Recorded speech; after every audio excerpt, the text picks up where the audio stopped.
Budget serré ne veut pas forcément dire petit budget. Ça veut juste dire qu'on est quelqu'un qui est à cheval sur le budget et qu'on veut respecter ce budget-là, ce que moi j'aime bien. J'avoue que j'ai commencé principalement parce que d'abord j'étais étudiante et ensuite c'est devenu une sorte de petit défi qui continue jusqu'aujourd'hui.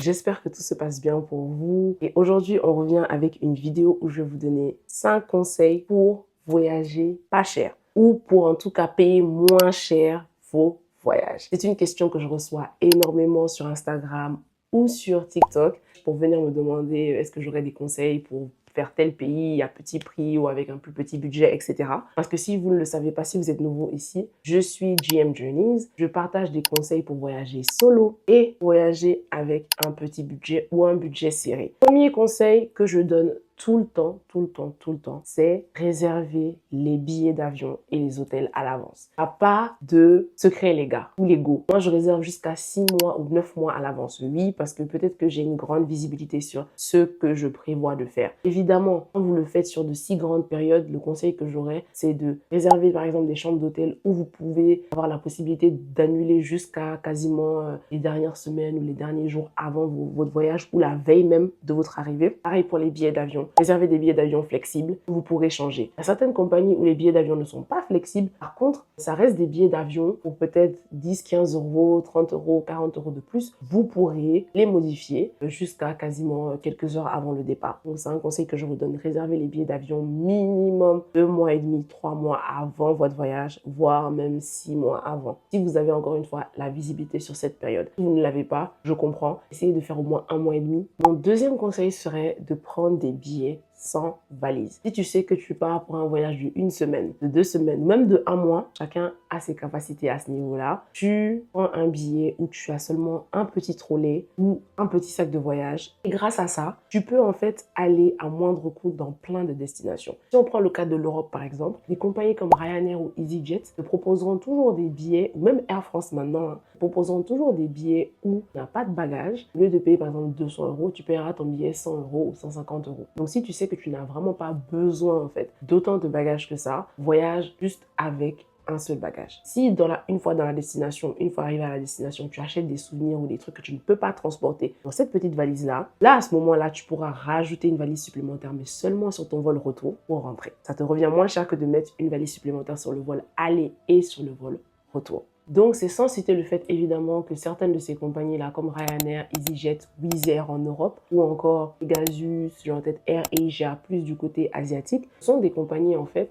où le prix d'un bagage peut coûter le double du prix initial de votre billet. Si tu achètes un billet Ryanair à 20, 25 euros, 30 euros, peu importe, et que ton bagage te coûte pour le même prix ou 40, 50 euros, c'est toujours mieux de voyager sans bagage. En tout cas, si tu peux le faire. Surtout pour on va dire, pour des séjours de courte durée. Ensuite, mon troisième conseil serait mon conseil, on va dire, le plus important de cette vidéo. Voyage en shorter season. Shorter season, je pense que je peux traduire ça en français comme saison intermédiaire. C'est-à-dire si tu es entre la saison haute et la saison basse dans un pays. Je parle de saison touristique ici. Donc par exemple, en Europe, la saison haute, c'est l'été et la saison basse, c'est l'hiver. Et la saison ou les saisons qui sont situées entre les deux seront du coup l'automne et le printemps, voire même l'été indien, c'est déjà la shorter season. À partir de la 3e semaine de septembre, dans beaucoup de pays européens, ça commence déjà à être beaucoup moins cher de voyager parce que tout le monde est retourné à l'école, parce que tout le monde est retourné au travail. Voyager en septembre, c'est vraiment le bon plan.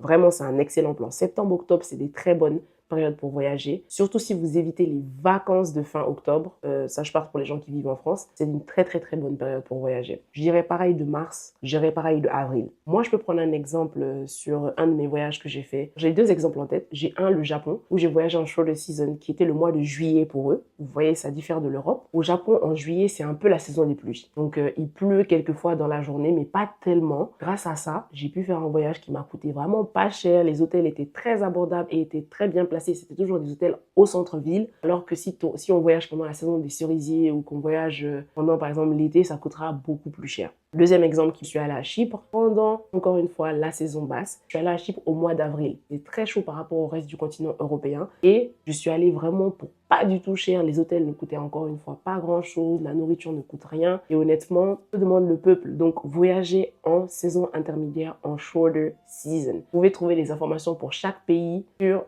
différents sites sur Internet, différents blogs. Ensuite, utilisez les fonctionnalités Explore, des sites comme Kayak, Skyscanner et j'en passe. Parce que en fait, si vous n'avez pas d'idée de voyage, et que vous êtes très flexible dans l'année et que vous êtes ouvert à propositions, ces moteurs de recherche peuvent vous faire. Même Google Flight marche pour ça aussi. Faites des recherches par date, par budget, par continent, etc.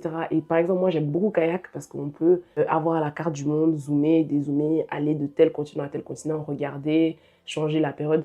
Donc, voilà. Kayak, si vous me voyez, essayez de sponsoriser ma vidéo, s'il vous plaît. Mais oui, je vous conseille beaucoup les fonctionnalités Explore que moi j'utilise beaucoup. Le dernier conseil que je vous donnerais, c'est de ne pas avoir peur de faire des escales dans des pays. Parce que faire une escale n'est pas forcément synonyme du fait que vous allez passer des heures à l'aéroport à vous ennuyer, à vous tourner les pouces ou à simplement devoir vous coucher entre des bancs en fer hyper froid et hyper inconfortable ou tout simplement par terre. Il y a plusieurs compagnies aériennes qui proposent des layover programmes, c'est-à-dire des programmes d'escale. J'ai en tête Turkish, Emirates, à Portugal et j'en passe. Ce sont plusieurs compagnies en fait qui vont vous proposer des programmes qui vous permettent de pouvoir visiter la ville où vous faites l'escale au lieu de rester à l'aéroport. Donc vous pouvez vous rajouter 1 ou 2 jours de voyage, voire juste profiter des quelques heures que vous avez. Emirates par exemple, c'est à partir de 8 heures d'escale. On vous offre une nuit d'hôtel. En général, c'est des hôtels 4 étoiles à 5 étoiles et on vous offre le transport. Et en général, on va vous offrir aussi le repas, on va vous offrir aussi même de pouvoir visiter la ville de Dubaï. Ça, c'est pour Emirates. Je sais que c'est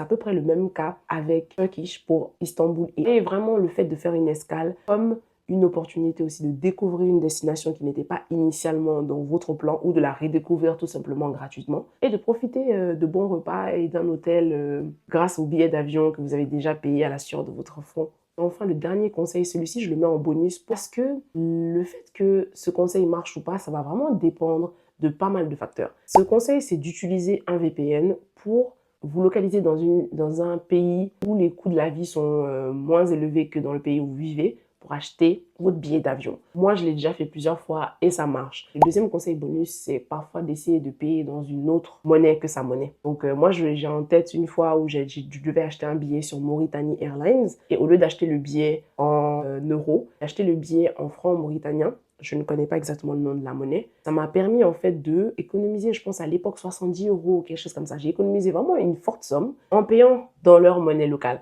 Mais avant de faire ça, assurez-vous que votre carte bancaire n'est pas une carte bancaire qui va vous prendre des frais de conversion parce que vous payez dans une différente monnaie en ligne. Donc j'espère que cette vidéo vous a plu et que ces conseils vous serviront pour vos futurs voyages. Dites-moi en commentaire quel est votre conseil préféré ou quel est le conseil que vous connaissiez déjà. Si vous avez vous aussi des techniques et des astuces que vous utilisez pour pouvoir voyager moins cher, dites-le moi dans les commentaires. Je suis très curieuse de pouvoir vous lire. Je vous dis à bientôt. Bye!